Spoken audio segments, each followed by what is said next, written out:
Sumainyo ang Panginoon. At sumaiyo rin. Ang mabuting balita ng Panginoon ayon kay San Juan. Papuri sa iyo, Panginoon. Noong panahong iyon, sinabi ni Jesus sa kanyang mga alagad, "Marami pa akong sasabihin sa inyo, ngunit hindi pa ninyo kayang unawain ngayon. Pagdating ng Espiritu ng katotohanan, tutulungan niya kayo upang maunawaan ninyo ang buong katotohanan. Sapagkat magsasalita siya, hindi sa ganang kanyang sarili. Sasabihin niya sa inyo ang kanyang narinig at ipapahayag ang mga bagay na darating. Pararangalan niya kayo, sapagkat sa akin magmumula ang ipapahayag niya sa inyo. Ang lahat ng Ama ay akin. Kaya ko sinabing, sa akin magmumula ang ipapahayag niya sa inyo." Ang mabuting balita ng Panginoon. Pinupuri ka namin, Panginoong Hesukristo. Isang magandang umaga po sa inyong lahat. Ngayon po ay ating ipinagdiriwang ang dakilang kapistahan ng ating dimpong pananampalataya sa tatlong persona sa iisang Diyos. Lahat nga po tayo mag-antanda ng krus sa ngalan ng Ama, ng Anak, ng Espiritu Santo. Kapag ang isang tao nakita mong nag-antanda ng krus, ibig sabihin, yan ay Katoliko. Kapag ang isang tao nag-antanda ng krus, ibig sabihin, yan ay nagdarasal. Kapag ang isang tao nag-antanda ng krus, ibig sabihin, nagpapahayag yan ng kanyang pananampalataya. Pinakamaikling dasal, pinakamaikling pagpapahayag ng pananampalataya. Sabay-sabay nga ulit, sa ngalan ng Ama at ng Anak at ng Espiritu Santo. Ito po ay magpasa hanggang ngayon ay tinatawag nating isa sa mga misteryo ng ating pong pananampalataya. Misteryo dahil magpasa hanggang ngayon, hindi pa rin ito lubusang natataro o naaabot ng kaisipan ng tao kung bakit ang iisang Diyos ay mayroong tatlong persona. Kahit sinong pinakamatalinong theologian ay mayroon pa ring hangganan ang kanyang pagtuklas dahil nasa kagustuhan ng Diyos, Ama, Anak at Espiritu Santo kung kanyang i-reveal ang kanyang dakilang pagka-Diyos. Kaya wag na tayong, baka masiraan lang tayo ng ulo kung sisikapin natin at pipilitin natin na maabot natin ang kaisipan ng Diyos. Sapat na manampalataya tayo, sapat na ipahayag natin sa ganitong paraan ang pananampalatayang sa iisang Diyos na mayroong tatlong persona. Sa mga pagbasa natin, nitong mga nakalipas na linggo, lalo na nung nakalipas na linggo, na kumpleto at naipakilala naman sa atin ang ating pong nag-iisang Diyos na mayroong tatlong persona. Wala ito sa Biblia. Tandaan niyo po yan, ha? Kasi kung pagdidibatihan natin na ang ating pananampalataya lang dapat ay kung ano ang nakasulat sa Biblia, pues walang nakasulat sa Biblia na mga salitang Santissima Trinidad, Holy Trinity, o banal na Santatlo.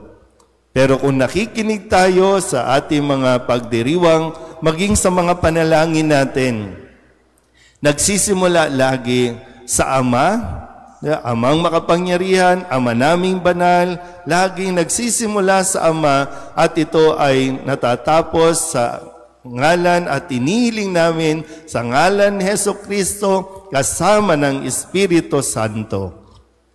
Yan lagi ang laman ng ating pong panalangin.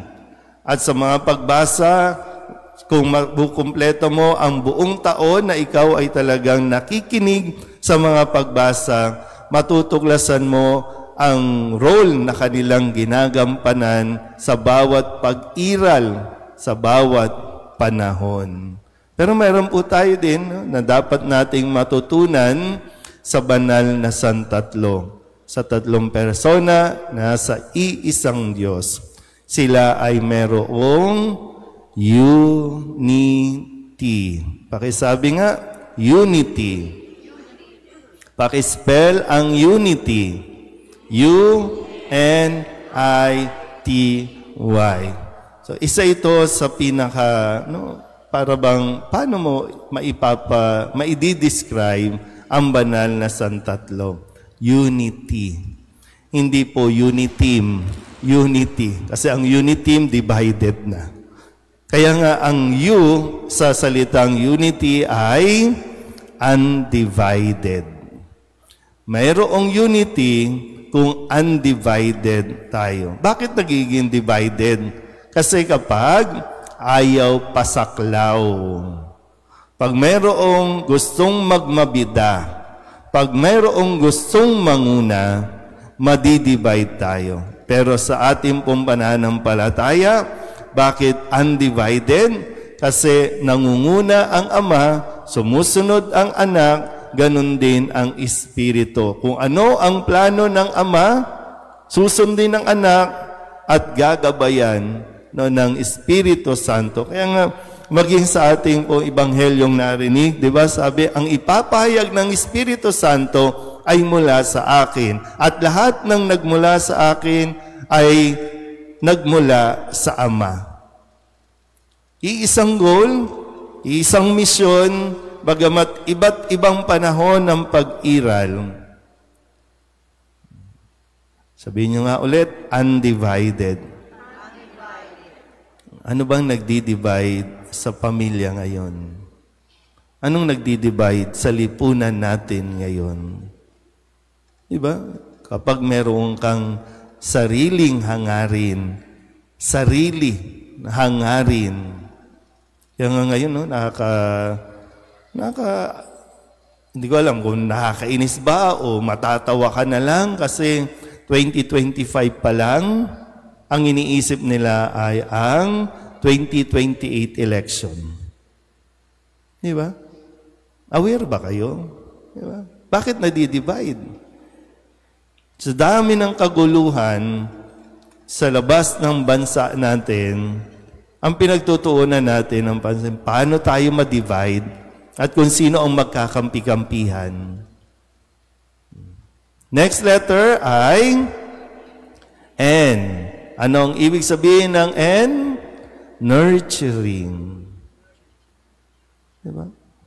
Mayroong unity kapag nararamdaman ng isa o ng sinuman o ipinaparamdam ng bawat isa na mayroong nangangalaga din, inaalagaan, pinayayabong, pinapalago ang isa't isa.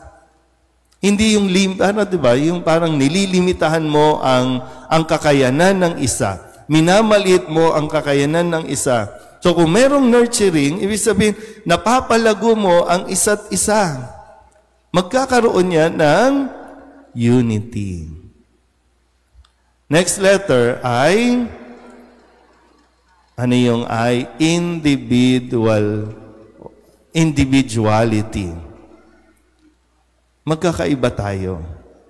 Kahit nga ang Ama, ang Espiritu Santo, ang Ama, Anak, Espiritu Santo, magkakaibang panahon, pero lahat, ang Ama ang lumika, ang Ama ang tagapaglikha, narinig natin sa unang pagbasa, Sa simula pa, nandoon na ang Ama, nandun din ang Anak at Espiritu Santo. Kaya kung maalala nyo, di ba, sa aklat ng Genesis, ang sabi ng Ama, likhain natin. Hindi, lilikain ko. Hindi niya sinabi, lilikain ko. Sabi niya, likhain natin. At nang dumating ang pagkakataon o ang panahon, kailangan iligtas ang tao, nandiyan ang anak. At nung umalis na ang anak, naririyan na ang patnubay. Pero kanya-kanya, hindi. Next letter ay T. Truth, katotohanan. Mayroong unity kung tayo ay nasa katotohanan. Tandaan niyo po yan. Kapag nagsimulang pumasok ang kasinungalingan, madidivide tayo. Ang katotohanan, ang Diyos pa rin. Ano ang sabi ni Kristo? Ako ang daan, ang katotohanan. At lagi rin na pag sinabi ni Kristo, yan ay sinabi ng Diyos Ama. At naunawaan natin ang katotohanan sa tulong ng Espiritu Santo. Last letter ay Y. Yearning. Asamin mo. Pag inaasam mo, kikilos ka din. Mag-contribute ka. Hindi lang yung di ba, lahat tayo parang sinasabi, inaasam natin na magkaroon tayo ng pagkakaisa. So kung lahat tayo mayroong ganitong hangarin, talagang sisikapin natin dapat. Ngayon, sa unity, naganda rin na mapaalalahanan natin sa pagdiriwang natin ngayon ng ating pong kapistahan, Ama, Anak, Espiritu Santo. Mga tatay, espesyal na araw para sa inyo ito, espesyal na panalangin para sa inyo. Pwede ba tumayo lahat ng mga tatay na naririto? Uy, tatay na kayo, hindi nyo alam. Pwede po bang palakpakan natin ang mga tatay na naririto? Mabuhay po kayo. At tandaan po ninyo, nasa inyo ang susi ng ikapagpapatibay ng pamilya. Sa inyong pananampalataya sa iisang Diyos, mapalalakas mo ang iyong pamilya. Kaya nga kapag ang isang ama, mahina ang pananampalataya, madidivide ang inyong pamilya. Mga tatay, lalo na sa mga nasa abroad, nag-abroad kayo para bigyan ng magandang bukas ang inyong pamilya.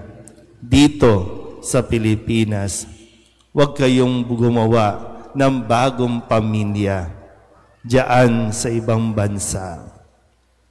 Nasa inyo, mga tatay, magamat, hindi ko alam talaga kung anong nangyari sa ating kultura na sinasanay tayong dapat ang tatay tahimik, dapat ang tatay nasa sulok, dapat ang tatay kung hindi lasing, malakas ang loob. Pag wala ng alak, hindi mo na naman makakausap yan. Bakit ba ganun na nagiging kultura natin? Pag hindi lasing, di ba? Ang hirap mag-express ng kanyang damdamin, hindi nga makapagpayo sa mga anak. At tinan nyo, ang napapansin nyo, kapag yung tatay, malawak ang pangunawa, mayroong karunungan, yung wisdom niya, di ba, nagagabayan ng mabuti ang kanyang mga anak para sa pagbuo nila ng kanilang sariling pamilya, matibay din. Kaya ganun kakahalaga. Aanin mo ang ilaw kung sira ang haligi. Kayo ang haligi ng tahanan. Saan ikakabit ang ilaw kung marupok ang haligi? Kaya number 1 ninyong dapat taglayin ang pananampalataya sa Panginoon. Sa Diyos Ama, Anak at Espiritu Santo. Mga tatay, kapag nasa inyo ang Ama, Anak, Espiritu Santo, walang imposibleng mapagtatagumpayan mo ang iyong role, ang iyong misyon, ang iyong responsibilidad bilang Ama. Happy Father's Day po sa lahat ng mga tatay na naririto.